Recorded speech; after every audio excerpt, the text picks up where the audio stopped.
प्रताप सबका वंश वायरल देख रहे हैं आप। 2 पुल धसे, 2 नहीं 3, विजयपुर वाला, सहारखंड वाला, तवी वाला। सियासी घमासान शुरू हो गया है। परसों आपने देखा कि डिप्टी सीएम साहब ने NHAI के अधिकारियों को फटकार लगाई, उसके बाद वो कठुआ पहुंचे, कठुआ के भी फटकार लगाई, और वहाँ पे जो मैं देख रहा था वहाँ पे एक एक्सक्यूज सामने आया कि 2 खड्डों का पानी एक खड्ड में डाला जा रहा है। तो उस पर डिप्टी सीएम साहब ने कहा कि आप लेटर दिखाइए, कौन से DC को आपने लिखा है, कौन से डिपकॉम को आपने लिखा है। लेकिन उसके ऊपर जो अधिकारी हैं वो मौन रहे। ये क्या कारण है? क्या कोई सियासी पीछा है इसके पीछे? क्या कोई सियासी बैक है पीछे? और जहाँ तक मेरे पास इंफॉर्मेशन है कि अधिकारी ने वहाँ पे कहा कि वहाँ पे प्राइवेट इंक्रोचमेंट हुई है। प्राइवेट इंक्रोचमेंट कैसे हो सकती है? जहाँ तक कि पटवारी से लेकर तहसीलदार, तहसीलदार से लेकर DC साहब तक ये सारा रवैया रहता है। क्या कहीं ना कहीं आला अधिकारियों की ओर से ढील दी गई? क्या आला अधिकारियों की नज़र के नीचे से ये काम हुआ? या एक कह सकता हूं मैं कि भ्रष्टाचार की सीमा टूटती नजर आ रही है जम्मू कश्मीर की? अगर मैं बात करूं, आपको बता दूं कि जब डिप्टी सीएम साहब कठुआ पहुंचे तो उन्होंने अधिकारियों को वहां भी फटकार लगाई। उसके बाद उन्होंने विजयपुर का दौरा किया। विजयपुर का दौरा करने के बाद उनकी तीखी बहस NHAI के अधिकारियों के साथ हुई।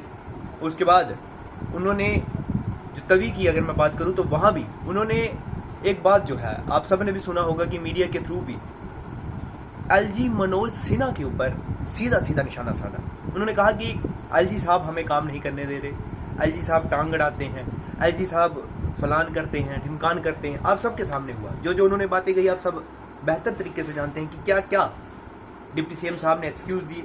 और डिप्टी सीएम साहब ने यह भी कहा कि जब तक सरकार को जम्मू कश्मीर को स्टेटहुड नहीं दिया जाता तब तक जम्मू कश्मीर काम नहीं कर सकता, हमसे किसी भी प्रकार की उम्मीद ना रखें। ये डिप्टी सीएम अब जम्मू कश्मीर कह रहे हैं, मैं नहीं कह रहा। उन्होंने कहा कि हमसे कोई भी उम्मीद ना रखें, हम सिर्फ एक फेस है, हमें लोगों को जवाब देना है, लेकिन हमारे पास पावर नहीं, हम एक ट्रांसफर नहीं कर सकते, हम IAS IPS की ट्रांसफर नहीं कर सकते। उसके बाद आपको बता दूं कि उसी के चलते एक निजी YouTube चैनल की ओर से एक इंफॉर्मेशन, एक न्यूज़ चलाई जा रही है कि जिसमें LG मनोज सिन्हा की ओर से इस्तीफे की खबर चलाई जा रही है कि LG मनोज सिन्हा ने इस्तीफा दे दिया। सियासी घमासान शुरू हो गया, क्योंकि LG मनोज सिन्हा कह सकता हूं मैं कि जम्मू कश्मीर की टॉप मोस्ट पोस्ट के ऊपर इस वक्त बैठे हुए हैं।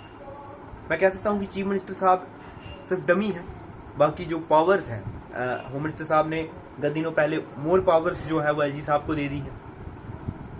उनके इस्तीफे की खबरें चली, सियासी घमासान भी शुरू हुआ।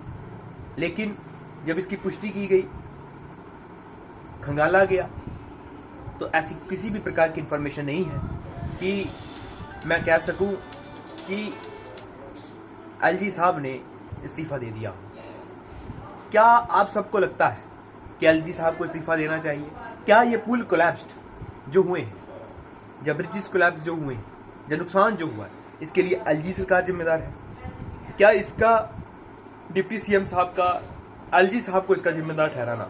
और वैष्णो देवी मार्ग में जो भूस्खलन हुआ जहाँ पे 32 लोग मारे गए, वो शर्म आनी चाहिए जम्मू कश्मीर के लोगों को कि जो बाहर के लोगों ने यहाँ आकर हमें कोसा, हमारी दुहाई दी, हमें पीट के चले गए। पीटना मतलब मार नहीं कह रहा मैं, मेरा कहने का मतलब है कि ढिंढोरा हमारे ऊपर पीट के चले गए कि हमारी जान का जिम्मेदार कौन है।